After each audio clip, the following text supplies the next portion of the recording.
देती हैं, वे ही संपूर्ण चराचर जगत की सृष्टि करती हैं तथा वे ही प्रसन्न होने पर मनुष्यों को मुक्ति के लिए वरदान देती हैं। वे ही पराविद्या, संसार बंधन और मोक्ष की हेतुभूता सनातनी देवी तथा संपूर्ण ईश्वरों की भी अधीश्वरी हैं।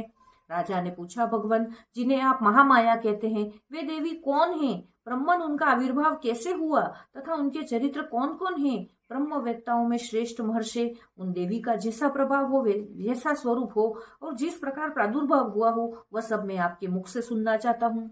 ऋषि बोले, राजन, वास्तव में तो वे देवी नित्य स्वरूपा ही है।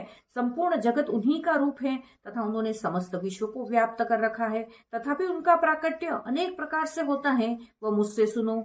यद्यपि वे नित्य और अजन्मा है, तथापि जब देवताओं का कार्य सिद्ध करने के लिए प्रकट होती हैं, उस समय लोक में उत्पन्न हुई कहलाती हैं। कल्प के अंत में जब संपूर्ण जगत एकार्णव में निमग्न हो रहा था और सबके प्रभु भगवान विष्णु शेषनाग की शैया बिछाकर योग निद्रा का आश्रय ले सो रहे थे, उस समय उनके कानों में मेल से दो भयंकर असुर उत्पन्न हुए, जो मधु और केटव के नाम से विख्यात थे। वे दोनों ब्रह्मा जी का वध करने को तैयार हो गए। भगवान विष्णु के नाभि कमल में विराजमान प्रजापति ब्रह्मा जी ने जब उन दोनों भयानक असुरों को अपने पास आया और भगवान को सोया हुआ देखा, तब एकाग्रचित होकर उन्होंने भगवान विष्णु को जगाने के लिए उनके नेत्रों में निवास करने वाली योग निद्रा का स्तवन आरंभ किया, जो इस विश्व की अधीश्वरी, जगत को धारण करने वाली, संसार का पालन और संहार करने वाली तथा तेजस स्वरूप भगवान विष्णु की अनुपम शक्ति है। उन्हीं भगवती निद्रा देवी की भगवान ब्रह्मा स्तुति करने लगे। ब्रह्मा जी ने कहा, देवी, तुम ही स्वाहा, तुम ही स्वधा, तुम ही वशटकार हो। स्वर भी तुम्हारे ही स्वरूप है। तुम ही जीवनदायिनी सुधा हो। नित्य अक्षर प्रणव में अकार, ओकार, मकार, इन 3 मात्राओं के रूप में तुम ही स्थित हो तथा इन 3 मात्राओं के अतिरिक्त जो बिंदु रूपा नित्य अर्धमात्रा है, जिसका विशेष रूप से उच्चारण नहीं किया जा सकता, वह भी तुम ही हो। देवी, तुम ही संध्या, सावित्री तथा परम जननी हो। देवी, तुम ही इस विश्व ब्रह्मांड को धारण करती हो। तुमसे ही इस जगत की सृष्टि होती है, तुम ही से इसका पालन होता है। सदा तुम ही कल्प के अंत में सबको अपना ग्रास बना लेती हो। जगन्मयी देवी, इस जगत की उत्पत्ति के समय तुम सृष्टि रूपा हो, पालन काल में स्थिति रूपा हो, कल्पांत के समय संहार रूप धारण करने वाली हो। तुम ही महाविद्या, महामाया, महामेधा, महास्मृति, महामोह रूपा, महादेवी और महासुरी हो। तुम ही तीनों गुणों को उत्पन्न करने वाली सबकी प्रकृति हो। भयंकर काल रात्रि, महारात्रि और मोहरात्रि भी तुम ही हो। तुम ही श्रीम, तुम ही ईश्वरी, तुम ही हिम, तुम ही बोध स्वरूपा बुद्धि हो। लज्जा, पुष्टि, तुष्टि, शांति और क्षमा भी तुम ही हो। तुम खड्गधारिणी, शूलधारिणी, घोर रूपा तथा गदा, चक्र, शंख और धनुष धारण करने वाली हो। बाण, भुषुंडी और परिग, ये भी तुम्हारे अस्त्र हैं। तुम सौम्य और सौम्यतर हो। इतना ही नहीं, जितने भी सौम्य एवं सुंदर पदार्थ हैं, उन सब की अपेक्षा तुम अत्यधिक सुंदरी हो। पर और अपर, सबसे परे रहने वाली परमेश्वरी तुम ही हो। सर्वस्वरूपे देवी, कहीं भी सत असत रूप जो कुछ वस्तुएं हैं और उन सबकी जो शक्ति है, वह तुम ही हो। ऐसी अवस्था में तुम्हारी स्तुति क्या हो सकती है?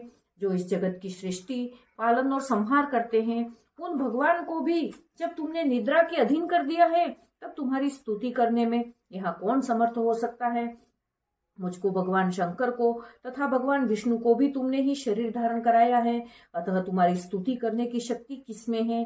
देवी, तुम तो अपने इन उदार प्रभावों से ही प्रशंसित हो। ये जो दोनों दूरघष असुर मधु और केटव है, इनको मुंह में डाल दो और जगदीश्वर भगवान विष्णु को शीघ्र ही जगा दो। साथ ही इनके भीतर इन दोनों महान असुरों को मार डालने की बुद्धि उत्पन्न कर दो।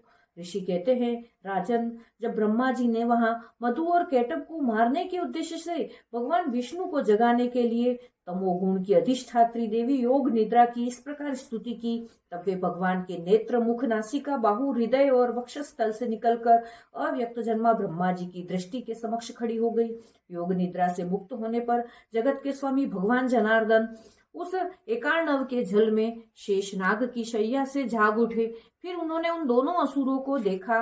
वे दुरात्मा मधु और केटव अत्यंत बलवान और पराक्रमी थे तथा क्रोध से लाल आंखें किए ब्रह्मा जी को खा जाने के लिए उद्योग कर रहे थे। तब भगवान श्री हरि ने उठकर उन दोनों के साथ 5000 वर्षों तक केवल बाहु युद्ध किया।